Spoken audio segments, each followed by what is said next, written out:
Et donc je l'ai vu, je suis allé dedans, il y avait des représentants de plusieurs peuples qui étaient à l'intérieur et qui m'ont dit, ben, écoute, voilà le thème de la méditation que vous allez faire pour le Crop Circle, c'est l'unité entre les peuples.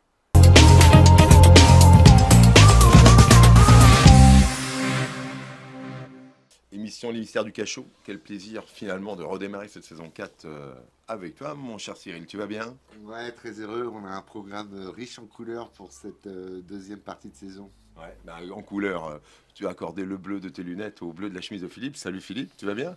C'est magnifique, et puis Ouais. d'être en harmonie avec Cyril, depuis hier on l'est, donc Ah ça bon, continue. ça c'est formidable. Bon, de belles conférences là, sur cette fin d'année. Ouais, une belle conférence au Palais, toujours pareil, avec une cinquantaine de personnes. Donc on va aller vers l'inconnu de l'ufologie. Donc c'est des beaux programmes en perspective. Toujours important, et je vais rebondir sur Philippe tout de suite, mais de faire ces conférences, c'est important aussi de l'ouvrir au public. On peut s'inscrire, enfin chacun vient, je dirais, se documenter, acquérir là aussi ses réflexions, et je dirais tracer son chemin.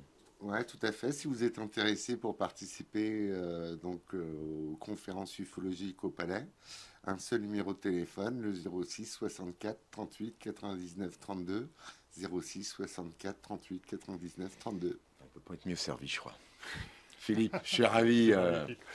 ravi de te rencontrer. Et bien moi aussi. On moi va, aussi, tout on à va fait. parler finalement de quelque chose qui nous préoccupe positivement, parce que la société, depuis une grande décennie, finalement, on en est venu à parler de voyageurs, de connexions. Des mots à la française ou à l'international sont venus là, galactiques, on va dire. Se cache derrière cela, finalement, des fois de l'imaginaire, des fois du réel, des fois autre chose. Donc c'est pas toujours facile finalement de tamiser toutes ces informations. Pour te présenter, bah, toi tu es tu es connecté, on va dire quoi, tu es médium. Comment on Ouais, pourrait cerner finalement tes capacités On va dire que je suis à la fois je vibralise, donc je peux transmettre les messages d'aide de lumière, mais je peux me déplacer très facilement, à la fois dans le temps et dans l'espace, partout. Et puis se je déplacer vois sans le corps? se déplacer sans le corps, on est bien d'accord. Et donc je voyage beaucoup de cette manière-là. Mm. Et puis je reçois énormément de messages, que ce soit des messages d'éveil, de guérison et tout. Et comme je vois les choses, ben, j'ai une vision holistique des choses, c'est-à-dire que dans la vision, je vois dans le travail, puisqu'on va parler des galactiques, mais on peut Bien sûr, parler ouais. aussi Mm. de tous les êtres de lumière qui nous entourent. Il y a un travail qui se fait avec toutes les énergies cosmiques et de la Terre, et qui s'intègrent dans leur vibration, à notre transformation intérieure et à nos propres fréquences, dans l'harmonie et autres, pour que nous nous éveillions et que nous allions encore plus loin dans notre éveil. Alors, certaines personnes qui vont écouter ça vont se dire, mais pourquoi il nous parle de l'éveil? Qu'est-ce que c'est que l'éveil par rapport à notre vie de tous les jours? Ben, l'éveil, c'est simplement passer de ce qu'on a essayé de nous faire croire qui était l'unique vérité, à une vérité qui va se passer sous forme de ressenti, de perception, de vision, de fréquence. C'est-à-dire quand on inclut dans les mathématiques la magie des nombres, et bien là on touche au sens. Quand on inclut dans l'astronomie, l'astrologie, on touche au comment et pourquoi des constellations. Et quand on inclut dans la physique aussi le fait que nous ne sommes que vibration, que fréquence, comme le disaient très bien nos chers amis bouddhistes, et qu'en fait il n'y a pas de matière au bout, et pour ceux, enfin, voilà, pour ceux qui veulent vraiment la démonstration, ils n'ont qu'à regarder ce que dit la physique quantique actuellement. Totalement. Et là, ils en auront totalement les preuves que nous ne sommes que vibrations. Et percevoir le monde de cette manière-là et percevoir ces vibrations transforme complètement la vision du monde qui nous est donnée par une certaine société qui tient à nous enfermer dans un certain rôle et à nous faire nous fermer Ouais. complètement de toutes nos perceptions. Exactement. On reviendra sur cette notion d'éveil. Justement, faut-il être éveillé pour se conditionner et se déplacer, bouger? Parce que finalement, quand tu évoques cette mobilité, c'est une mobilité de raison, inconsciente, de songe. Comment aujourd'hui, en tant qu'individu, finalement, tu te aidez-moi. Désolidariser. Désolidariser. Ouais, voilà. Désolidariser. Ouais, je la refais. Tu te désolidarisais. Oh, j'y arriverai pas. Désolidariser, désolidariser. C'est le lit qui me dérange. Ouais, tu te désolarises. Ouais, je vais dire autre chose. Justement, quand il y a finalement un voyage, le corps, c'est comment se fait cette rupture? Immédiatement, par concentration ou au contraire Alors actuellement, alors il y a plusieurs moyens, il y a plusieurs choses. Des fois, c'est par un abandon, vraiment un lâcher-prise et d'aller profondément dans le corps, et on Oui. sent qu'on part ailleurs et qu'on laisse le corps. Et là, actuellement, il y a un phénomène qui, pour moi, dont j'ai pris conscience, ça se passait certainement avant, mais dont j'ai vraiment pris conscience, c'est le fait de cette disparition de l'espace-temps, dans lequel, en un laps de temps de 3 secondes, quand tu revas dans les choses, dans ce que tu as vécu, tu vis des choses qui représentent parfois plusieurs jours ou plusieurs mois de vécu. Et donc, dernièrement, c'était une rencontre, c'était justement avant de venir ici. Je suis beaucoup dans des choses actuellement très, très concentrées, dans un travail très minutieux. Et donc, j'avais besoin de me reconnecter au galactique, et ça m'a fait quelques secondes, justement. Et dans ces quelques secondes, j'ai rencontré beaucoup d'êtres. Je suis parti dans des civilisations, on m'a fait passer beaucoup d'enseignements. Et au bout de ces quelques secondes, je suis revenu différent, mais vraiment différent. Je vais être très terrien, Oui, Philippe. oui. C'est quelques secondes. Finalement, on comprend qu'il y a un temps terrestre, la seconde. Par contre, il y a un temps du voyage qui pourrait être une année, qui pourrait être 10 ans. En fait, finalement, il y a un chemin autre qui t'est proposé. Et puis, finalement, il n'y a plus de corrélation entre un temps terrestre et le temps d'une information. Ouais. Là, on retombe sur les notions d'un univers infini, et univers infini dans lequel il y a plusieurs univers. On parle Oui. des univers reliés par des membranes, et on retombe dans la notion d'intemporalité. C'est-à-dire qu'il n'y a plus un début, une fin, il y a un instant dans lequel tout se passe. Et je sais que transmettre cette notion-là, et quand les gens la réalisent, parce qu'on leur a appris des choses simples pour quelque part pouvoir plus facilement les enfermer, quand on est sur cette notion-là, je dirais d'abandon du temps et d'intemporalité, c'est une libération totale à l'intérieur. Le cerveau mémorise, parce que souvent, on a le sentiment, pour ceux qui n'ont pas la faculté, en tout cas, de pouvoir s'échapper aux contraintes du temps terrestre, hein, on est forcément les pieds bien ancrés. On voit bien que dans nos nuits se passent des choses, ou l'avant-nuit, entre le songe et la rêverie, Dieu qu'il est difficile d'en conserver une mémoire, souvent. Alors là, dans la nuit, la nuit c'est aussi la vie. Certaines personnes pensent que le sommeil, c'est pas le vivant. Et dans la nuit, nous vivons aussi nombre d'expériences. Alors c'est vrai qu'en conserver l'expérience, oui. Alors par moment, petit à petit, c'est un travail qui se développe. Par moment, alors tout d'abord, il y a deux choses. Il y a accepter le fait qu'on ne se souvient pas de tout, parce qu'on ne contrôle pas tout. Il y a une intelligence à l'œuvre, ce qu'on appelle l'intelligence de la lumière, l'intelligence des fréquences, qui est captable que par les changements et les transformations qu'elle nous amène à l'intérieur. Et on n'a pas besoin de connaître les faits, la manière dont ça s'est passé, pour qu'il y ait transformation et que les choses se passent. Donc vouloir chercher à tout comprendre, tout matérialiser et tout enfermer dans le cerveau, ça aussi, ça fait partie du monde. C'est juste accepter. Et par moments, je vois certains soirs, tu t'endors avec une perception, tu sens qu'il y a des êtres qui viennent, que tu as des guérisons, que tu as des choses qui se passent, puis tu te réveilles le matin avec une nouvelle lumière. Ça ne veut pas dire que tu peux replonger par moments dans certaines choses, retrouver certaines choses, mais ça ne veut pas dire que tout va être là, et ce n'est pas nécessaire. C'est pas nécessaire.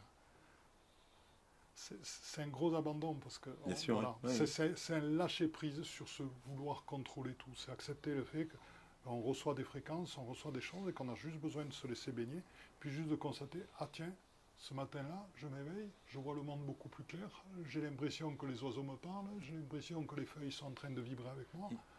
Il s'est passé quelque chose, c'est tenu. Ce sont des échos, finalement, qui, sur Terre, en tout cas, on peut percevoir de gens comme toi qui ont passé ce cap, finalement, Oui. avec des déconnexions possibles, avec des éléments qui nous sont pour autant improbables en termes d'échange et de langage. Parler des oiseaux, de pierres ou de végétaux. Il y a eu des communications qui se sont faites comme telles. C'est ce que tu ressens aussi. Il y a un moment des perceptions, des intuitions qui sont de cette fibre. Alors, ce que je voudrais dire, c'est... Alors, si on prend un exemple, on va prendre des exemples de lieux de communication, puisqu'on est aussi sur le sujet des galactiques. On peut aussi parler de l'intraterre aussi. Il y a des portails pour aller vers les galactiques et pour aller vers les multivers, on va dire, que sont les cairns anciens du néolithique, qui sont le préalable aux pyramides, en plus petit. Donc la grande question, on en a parlé avec Cyril, c'est pourquoi des êtres humains sont allés entasser autant de cailloux pour faire finalement, tu as un truc qui fait 200-300 mètres de long, sur 50 ou 60 mètres de large, pour avoir des chambres qui font... il y a un couloir qui fait ça, et puis des fois des chambres qui sont dans lesquelles tu as à peine la place. Ça, pourquoi? Parce qu'on y est allé, moi je suis allé dans nombre d'entre elles, et si vous voulez, dans ces petites chambres d'initiation périphérique, quand on se pose dedans en tailleur, des fois on a juste la place de se mettre en tailleur dedans, hein, et tu as cette masse de rochers autour. C'est vraiment des portes dans lesquelles il n'y a plus de temps, tu testes ça en fait. C'est-à-dire, tu testes l'information, il n'y a plus de temps, et je suis connecté au tout. Dans le sens quantique du terme. Dans le sens quantique du terme. Donc, et bien sûr, à tous les êtres qui sont présents. Et donc, ces chambres-là ont été faites parce que ce sont des concentrateurs d'ondes, à la fois des ondes de la Terre, à la fois des ondes scalaires. Elles ont été placées à des endroits bien particuliers de la Terre. Et il y a un autre élément dont tu parlais, c'est que les pierres sont vivantes. Comme, on le sait, les chamans parlent avec les pierres, les chamans parlent avec les plantes. Ben, ces pierres-là sont vivantes et donnent l'information et vont se relier à des énergies cosmiques parce que ces lieux-là ne sont jamais placés par hasard. Quand on te dit que c'est dans certaines chambres de certains cairns, eh bien, tu arrives juste la petite ouverture qui est au-dessus de l'ento. Quand ça a été fait, il y a 4000 ans, eh bien, tu pouvais juste voir Vénus qui passait là à certaines périodes de l'année. C'est pas de l'archéo-astronomie, c'est pas juste pour savoir que Vénus passe là. Alors des fois ça peut l'être par rapport à des moissons et tout, mais c'est pour recevoir dans cette chambre particulière les énergies et les fréquences de Vénus. Donc des énergies de nos... Sur ce néolithique, juste un petit clin d'œil, on dissocie dans ces cairns le tumulus finalement, je dirais de sépulture, du tumulus qui finalement est chambre de recueil, non? Non. Parce qu'il y a eu des tumulus où il n'y avait pas de bien sûr, c'est une manière d'honorer les morts. Ouais. Si tu veux, si tu as quelqu'un que tu aimes, où c'est que tu vas l'enterrer? Est-ce que tu vas croire certaines personnes qui disent mon Dieu, si on l'enterre, ça c'est les théories, certaines théories chrétiennes, qui mettent les morts dans des endroits, dans des points négatifs, puisque beaucoup de cimetières sont placés. Tu regardes en Asie et autres, et même en Angleterre, les morts sont tout autour du vivant, autour des églises. Et moi, mon rêve, je le dis, c'est celle du film à l'américaine où tu vois, tu as quelqu'un que tu aimes, il enterre sous un arbre qui a 800 ans, qui fait 10 mètres de large, et là, tu mets la personne que tu aimes sous cet arbre. Et là, c'est pareil, c'était des ossements d'êtres, soit qui avaient vécu les initiations et qui terminaient leur processus initiatique de la mort et de la renaissance, comme on le voit dans les chambres égyptiennes aussi, et qui étaient placés là. Et parce que le rôle principal, tu ne fais pas une construction qui demande des centaines et des centaines d'tonnes. Et on voit les pyramides, on voit au Pérou, etc. Tu n'utilises pas des technologies pareilles, dont certaines ont été amenées par d'autres civilisations. Et tu n'utilises pas des technologies pareilles juste pour enterrer des morts. C'est pas vrai. En termes, et on va prendre un peu plus de hauteur juste après, mais c'est vrai qu'on retrouve sur le méridien de Paris, je ne sais pas si ce méridien te parle, qui n'est pas celui de Greenwich, bien évidemment, on va retrouver des points et des lieux qui sont en homotypie. Finalement, on a le Caire, on retrouve un lien de géométrie sacrée entre finalement une géométrie française, mais qui est totalement connectée à une autre géométrie qui est celle finalement d'une terre première égyptienne, la terre noire. Il y a beaucoup d'initiés en France. C'est ce qui fait la richesse et la qualité de nos lieux spirituels, qui certains ont été construits sur des lieux très anciens. Et si on regarde ne serait-ce que les tracés de nos grandes routes, de nos grands axes, c'est des routes qui datent du néolithique, donc qui datent, et même avant du paléolithique, qui datent de 4000 ou 8000 ans. Lyon a été construit dans une forêt, là où il y avait le premier dolmen, et où les druides se réunissaient, etc. etc. Donc on a fait qu'utiliser les circuits anciens. Pourquoi? Parce qu'il y a des énergies particulières dans ces tracés. De la pyramide du Louvre, un petit clin d'œil toujours. C'est vrai que d'aucuns étaient en mesure de dire que Paris était Parisis. Est-ce que finalement c'est... complètement. Parisis, à Paris, justement, c'est marrant. Je suis en train de terminer un livre sur 8 parcours à Paris sacrés. Et l'église Saint-Germain-des-Prés est construite sur l'emplacement de l'ancienne église Isis. Donc pour ceux qui veulent communiquer avec Isis, il faut aller à Saint-Germain-des-Prés. Très bien, le conseil est donné. Alors Philippe, justement, d'Isis à des êtres connectés, on va démarrer crescendo, aussi montrer l'expérience qui t'emmène souvent en Angleterre, puisque là, il y a j'allais dire, une terre d'expérience, pas une terre de jeu, vraiment une terre d'expérience. J'aimerais qu'on puisse y venir par, justement, ces histoires qui sont quand même aussi ces histoires humaines qui nous font vibrer, parce que c'est important de transmettre le vécu. Cette rencontre avec cette terre anglaise, ça s'est passé comment? Ça s'est passé que, tout d'abord, il y avait Stonehenge. C'est Stonehenge qui a été le... Stonehenge a été le déclencheur. Les crop circles sont venus à peu près en même temps. Et donc c'est l'ensemble, c'est sur l'ensemble qu'on a vibré là-bas, en faisant Glastonbury, Avebury, le Tor Michael, etc. Et ce qui m'a intéressé, c'est après, les crop circles sont devenus un des grands éléments du voyage.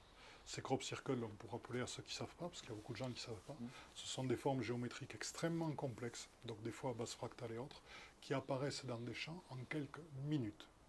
Et c'est pour ça que les quelques théories qui ont essayé de démonter, de dire que c'était des êtres humains qui faisaient ça, parce qu'il y a des êtres humains qui les ont réalisés, on ne peut pas plier par la chaleur un épi de blé, un épi de maïs, de luzerne, etc., comme le son, parce que le vivant est vivant, comme ça se passe dans les crop circles. Quand c'est des êtres humains qui interviennent, tout est cassé. Voilà, et exactement. en plus, ils passent plusieurs heures, plusieurs jours. Nous, je peux dire, chaque fois, j'y suis allé 4 fois, donc on a visité en tout 6, 8, on a visité 10 crop circles. À chaque fois, on a médité, donc sur un thème bien particulier. Et à chaque fois, un crop circle est apparu, fruit de notre méditation. Je ne me permets de te couper, c'est quand tu dis on peut savoir, sans groupes, trahir le secret, mais j'emmène des groupes. J'emmène des groupes. T'emmènes des groupes, d'accord. Entre 15 et 22 personnes ou 30 personnes. D'accord, ouais. De toute nature, de tout horizon. Ouais. Tous les gens qui veulent venir. Quand tu es dans Stonehenge au lever du soleil, puis que tu as pile le lever du soleil qui se lève dans un portique, tu as l'expérience à 5h30 du matin, tout ça. Je t'emmène à Glastonbury dans la source sacrée. Et quand tu as le jardin en accès privé pendant 2 heures, quand tu es dans un crop circle, le dernier, quand on y est allé, c'était le 7 juillet, on s'est retrouvé dans un crop circle bouddhiste. C'est-à-dire que les crop circles, moi, ce que j'ai vu en premier, l'information que j'ai eue au début, c'est que c'était une technologie arthurienne. Alors, les arthuriens, alors, bon, on y croit, on n'y croit pas. Mais pour moi, ça peut être que des technologies extraterrestres qui font apparaître des choses. L'être humain ne maîtrise pas ce type de technologie pour faire apparaître des formes aussi complexes en aussi peu de temps. Et donc, ce sont obligatoirement des extraterrestres. Donc, il y a des extraterrestres qui sont connus pour maîtriser. Alors, certains les appelaient les métaphysiciens. Moi, je les appelle maintenant les méta-alchimistes quantiques, parce qu'ils maîtrisent toutes les technologies des fréquences liées à la lumière. Il faut savoir que les fréquences lumineuses produisent des sons en vibrant. Et il y a une science qui s'appelle la sémiatique, c'est-à-dire je fais un son bon sur un récipient rempli de sable, et bien je vais avoir des formes de crop circle. C'est accessible sur YouTube. Exactement. Beaucoup d'expériences ont été faites en ce sens-là. Ouais. Donc ils savent utiliser ces éléments-là, cette science-là, pour travailler directement dans la 3D, dans la matière, et la transformer complètement, et nous délivrer des messages et des énergies, sachant que bien sûr, ces énergies de lumière, ces fréquences de lumière sont porteuses de messages pour nous, suivant l'information qui est demandée. Et j'ai fait une conférence à Pétos sur ce thème-là, dernièrement, avec Agnès Leray. Et ce qui m'a été révélé au moment de la conférence, c'est qu'il y a des crop circles vraiment de différentes formes, parce que leur technologie, ils l'ont transmise à d'autres peuples d'êtres de lumière. Parce qu'il y a les galactiques, il y a les intraterres, il y a des dragons, il y a des esprits de la nature. Les esprits de la nature, c'est plus facile à croire pour les gens. Les dragons, c'est parfois un petit peu difficile. Les intraterrestres, c'est comme les galactiques, il y en a aussi beaucoup. Et donc, on s'aperçoit... On n'est pas loin, je te coupe juste un instant, Philippe, on n'est pas loin de s'y perdre quand même, cela dit. Ça fait beaucoup de monde d'un seul coup administré. Tout à fait. C'est pas aisé, il faut le reconnaître. Alors, on va parler d'une chose simple. Les Bouddhas, on sait que les Bouddhas continuent à œuvrer après la mort, puisque les Bouddhas ont atteint l'éveil pendant leur voyage sur cette terre. Et ils continuent à œuvrer, puisqu'il suffit d'aller dans un temple bouddhiste et de se poser devant une relique de Bouddha. Voilà. Et là, on a eu le premier crop circle dans lequel on est allé, c'était un crop circle bouddhique. C'est-à-dire que la technologie avait été transmise à des Bouddhas, c'était un crop circle en forme de lotus. Et je vous assure que dans le crop circle, les 15 participants qu'on était, on était 15, 17, nous avons tous ressenti les énergies de compassion, les énergies de non-attachement, les énergies d'amour inconditionnel de la voie bouddhiste. Ça se ressent intrinsèquement, ça se ressent... Ça se ressent intérieurement. Ouais, c'est incroyable. Une chaleur, c'est un état d'être. C'est un état d'être, une lumière. Alors il y a une manière toujours d'aborder les crop circles, c'est-à-dire dans un cheminement, nous on demande à passer devant parce qu'on a un petit peu l'habitude, il y a une manière de cheminer à l'intérieur par rapport, parce qu'il y a des parcours dedans. Il y a une connexion au nombre d'heures aussi ?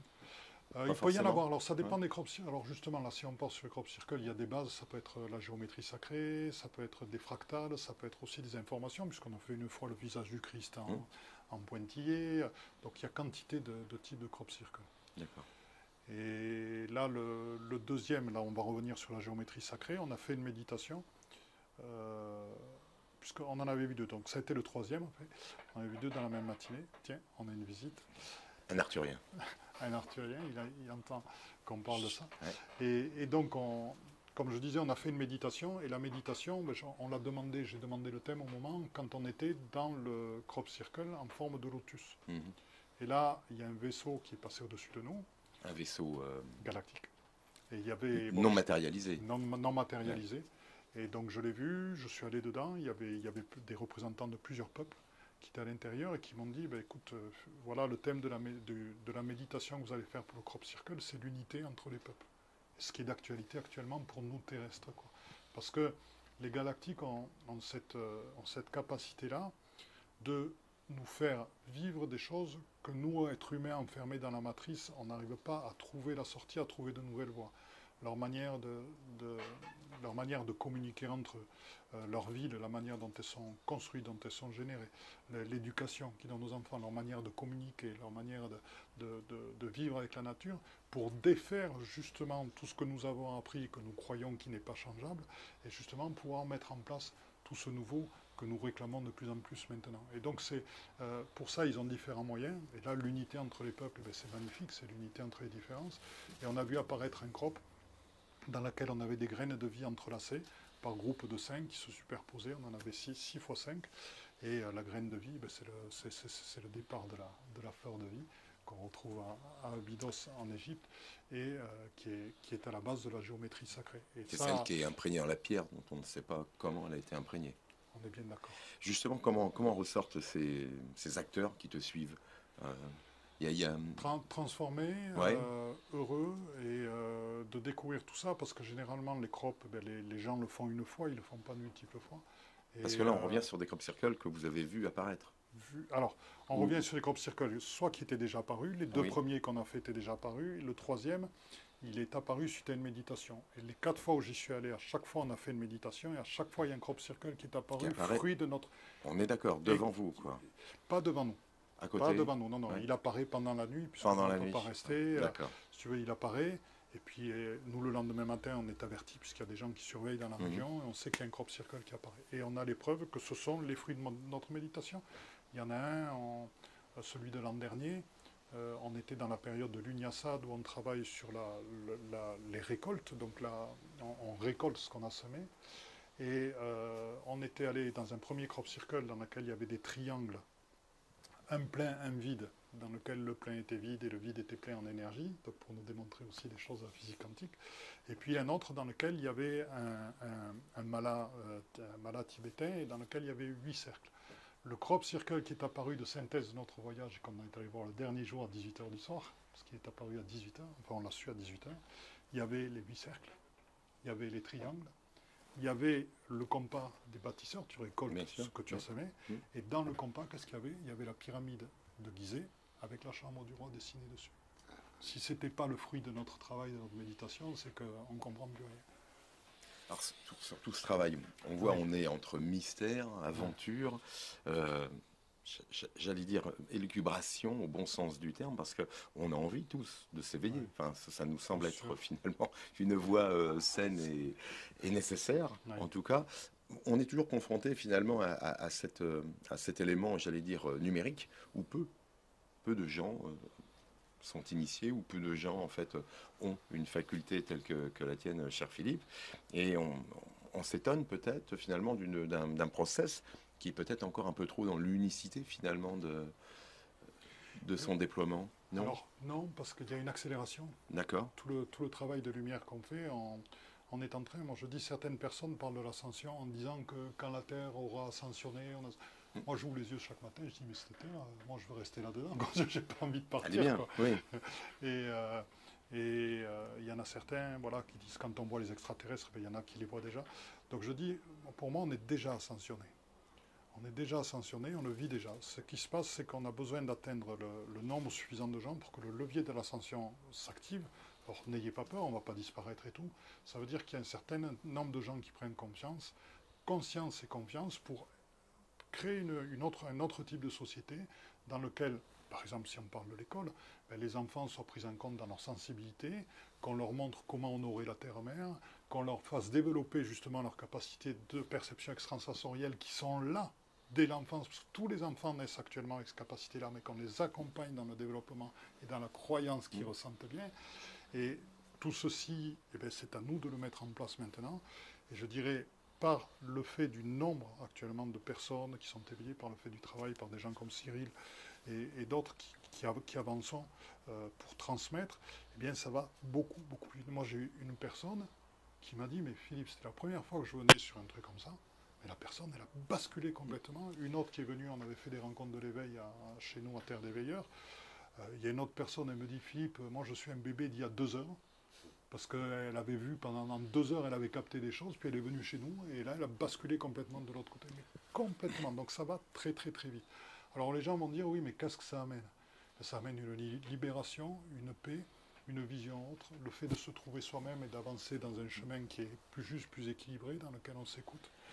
Oui. J'allais dire, question d'une voie, si celle-ci mène à rien, on rebroussera chemin, il n'y a aucun risque.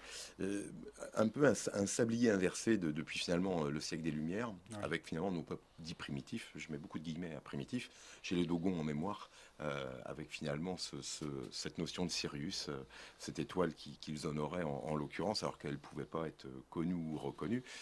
On est dans un schéma comme ça, où on est un peu inversé, on a simplement qu'un peuple dit plus... comment dire, matérialisé, vais-je dire, hein, je voulais employer civilisé, mais c'est pas le ça. On revient finalement à une quête... Oui, des Dogons. Des Dogons, peut-être, certainement. Tu as dit tout à fait. En France, un des gros points de bascule a été le peuple dit des Lumières.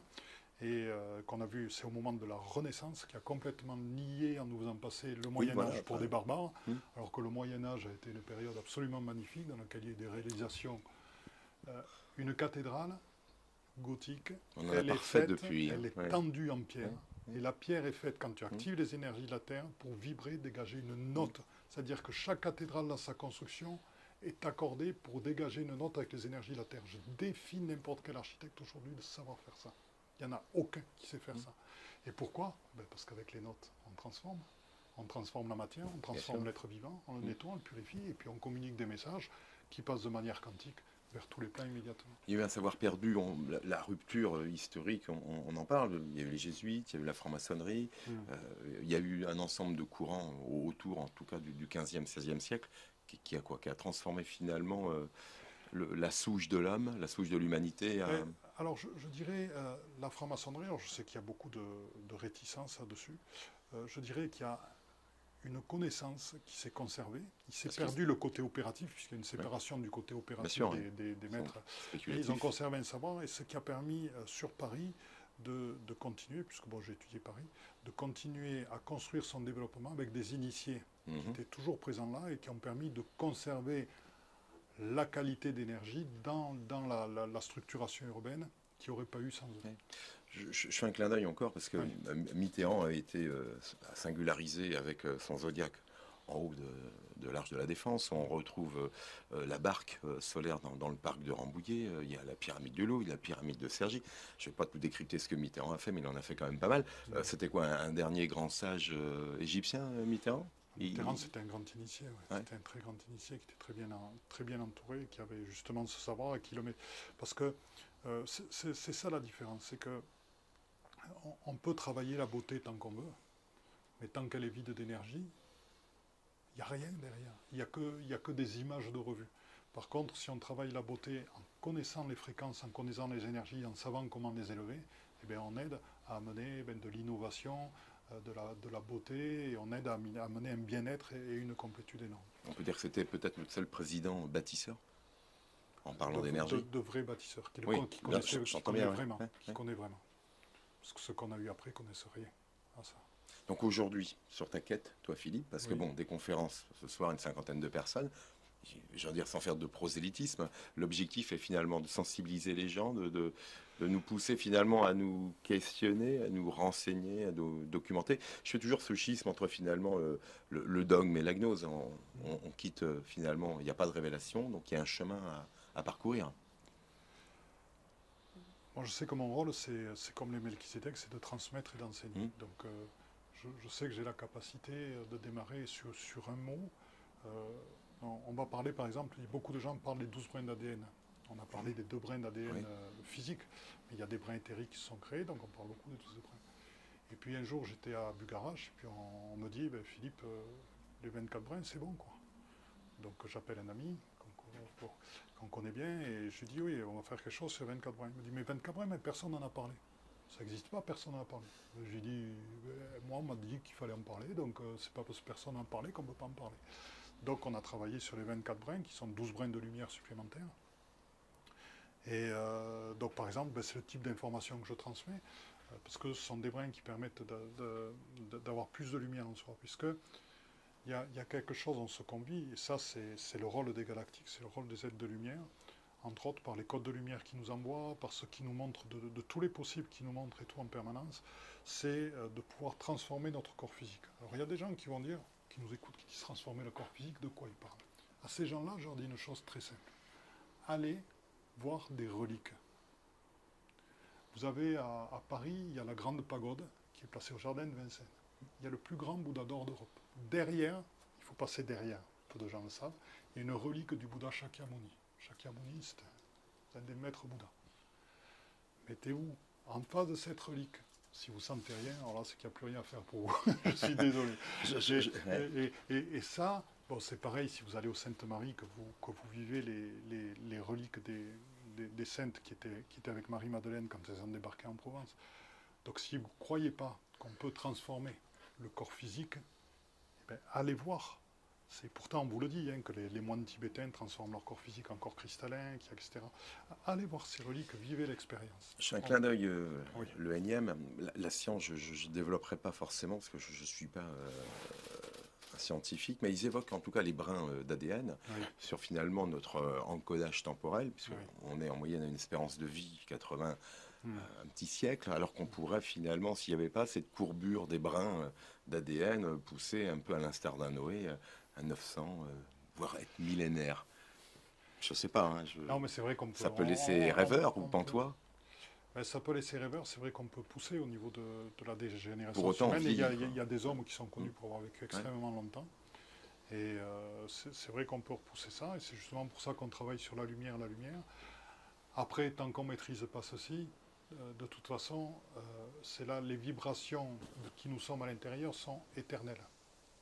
Il n'y a pas, donc c'est pour ça le processus de la mort à la renaissance, et qu'on vit tous les jours justement, c'est un processus dans lequel notre être intérieur est de lumière, et c'est le but de mes transmissions, c'est de faire toucher à cet être éternel, à cette notion, à cet être qui est omniscient, qui est capable de sentir le tout, et qui a aussi des capacités de transformation énorme de l'extérieur, c'est de faire ressentir aux gens cette part-là en eux, de manière à accepter la mort facilement en tant que transformation juste, abandon du corps physique. Ouais, parce que tu évoquais cette notion d'alchimiste là, qui est en intermédiarité.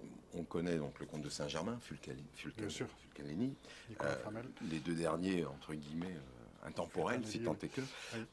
Il n'y a pas une quête personnelle aussi de cette pierre philosophale de ne pas vieillir? Parce que tu vieillis, Philippe. Oui, mais j'ai 65, je les porte bien, et je vis beaucoup de choses. Il y a un moment, je vis l'émerveillement de l'enfance à tout moment. Cette quête, j'entends bien que l'émerveillement est en toi, c'est une petite boutade, mais j'allais dire, on a aussi cette envie que le véhicule, le corps, puisse finalement durer plus longtemps. C'est aussi un souhait. La connexion ne permet pas cela. Il n'y a pas de... On ne connaît pas, en tout cas, d'usage de personnes connectées qui ont pu, comme une forme de révélation, en tout cas, bénéficier d'un soutien, d'une modification de l'ADN, et puis finalement de passer le cap d'une programmation annoncée. Il y a quelques exemples d'êtres qui sont donnés et qui ont vécu très, très, très longtemps, qui ont vécu au-delà des 110, 130 ans, qui semble être la limite biologique. Oui, ça reste court pour l'éternité. Voilà, donc ça reste court.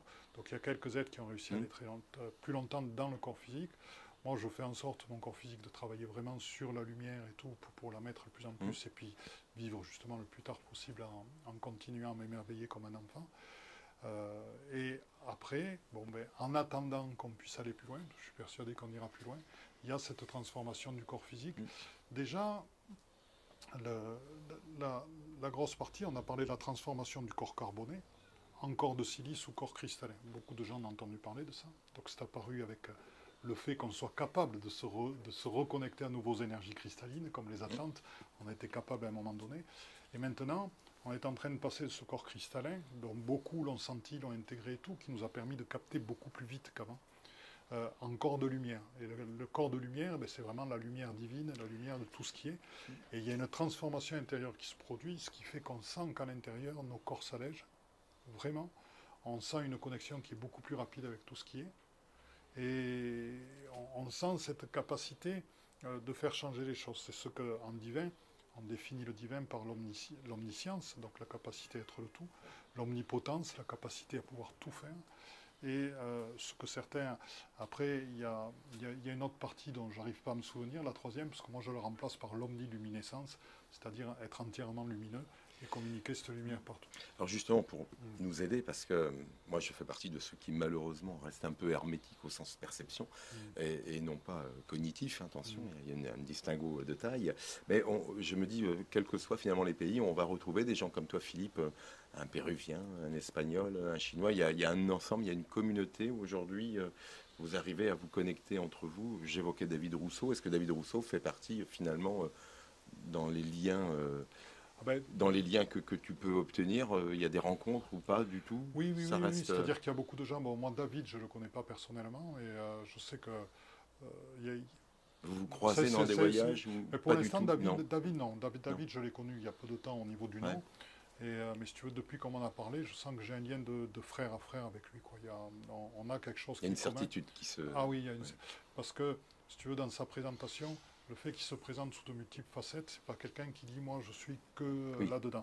Il dit je suis chaman, je suis peintre, je suis ça, et j'aime ça, parce que en effet, moi dans ma vision, comme je te dis, ma vision c'est d'amener un ensemble, c'est-à-dire que je peux pas dire je te guéris toi, sans dire et ta maison comment elle est, ta relation avec l'extérieur comment il est. C'est l'ensemble que je vois. Et si tu veux, c'est un être qui justement est dans cet ensemble-là. Et c'est une position que j'aime beaucoup. Voilà. On le voit, je pense qu'il faudra plus d'une conférence pour d'aucuns, mais en tout cas, elles sont nécessaires. J'avais vraiment une dernière question, Philippe, dans cette logique de, non pas d'hiérarchisation, en tout cas des individus, mais c'est la place de ce que nous sommes quand nous ne sommes plus, que certains appellent un défunt. Enfin, en tout cas, il paraît que nous sommes énergie. Ce qui reste de nous, par quelque part, on reste... on continue. Alors, ça, c'est un sujet que j'adore, puisque bon, je l'ai vécu. Je me suis amusé on est allé, la première visite qu'on a fait, là, quand j'étais en Égypte, à Aswan, on est allé dans une nécropole. Et les nécropoles égyptiennes, creusées dans la colline, c'est une énergie mais fabuleuse. C'est pas nos cimetières, c'est du tellurique, c'est frais, c'est puissant. C'est la vallée des rois? Non, même pas, c'était pas la vallée des rois, c'était Aswan, c'était justement... Et donc c'était une nécropole faite pour certaines personnes. Et donc il y avait des momies qui avaient été enterrées un peu plus bas. Et à un moment donné, il y avait un portail de passage justement pour vivre avec Anubis et Osiris, justement ce passage de la mort à la renaissance. Donc moi je m'y suis projeté dedans, laissant mon corps là bien sûr. Et pour vivre ce passage de la mort à la renaissance. Donc ce que je peux dire, c'est que j'ai vécu le moment où j'ai laissé tout ce que j'étais au moment, pour passer effectivement dans un tunnel noir, et au bout il y avait la lumière, et pour renaître à nouveau et revenir. Et ça, je vais dire que c'est toute la part que l'on construit, c'est ça le but de la transmission, c'est que les gens aient confiance. Moi, personnellement, je me suis posé la question, si tu meurs demain, je regarde ma vie, j'ai déjà vécu 10 vies en une, j'ai envie de continuer pour les gens que j'aime et pour ce que j'ai à transmettre, je sens que ça bouge. Et je meurs demain, je sais que je vais continuer de toute façon, et j'ai un très bon ami qui était Melchizedek, qui est décédé dernièrement. Je sais qu'il est parti sur d'autres endroits pour continuer son œuvre. Et donc, le but de ce que je transmets, c'est de prendre conscience au maximum de cette lumière éternelle que nous avons à l'intérieur de nous, et nous allons continuer à travailler dessus. Alors pour des gens qui ont eu beaucoup d'incarnations humaines, effectivement, même en étant plus que lumière, en ayant abandonné notre corps physique, il va quand même y avoir dans cette lumière un travail sur lui-même. Parce que quand je contacte des gens comme Sri Aurobindo ou Osho, etc., ben, je suis ravi de voir encore leur côté humain sur lequel ils ont travaillé, c'est-à-dire qu'on n'abandonne pas tout, on n'est pas immédiatement 100% source et 100% divin, et même quand on n'est plus que fréquence, ben, il y a encore des traces dans nos fréquences, des informations sur lesquelles on a encore à travailler pour grandir. Donc le travail de grandir va continuer dans ces fréquences, et peut-être que ben, par la suite, il y aura justement d'autres réincarnations. Nous allons décider à nouveau de nous réincarner pour aider, ou nous déciderons d'œuvrer à travers ces fréquences pour que les êtres humains continuent à aller au-delà. Peu importe quelle que soit la manière, mais j'ai aucun doute là-dessus. Et moi, la mort, je sais que c'est un beau passage et que c'est une nouvelle histoire qui s'ouvre. Merci pour cet espoir et au plaisir de t'entendre. À bientôt, Philippe. Au plaisir, c'était merveilleux et magnifique.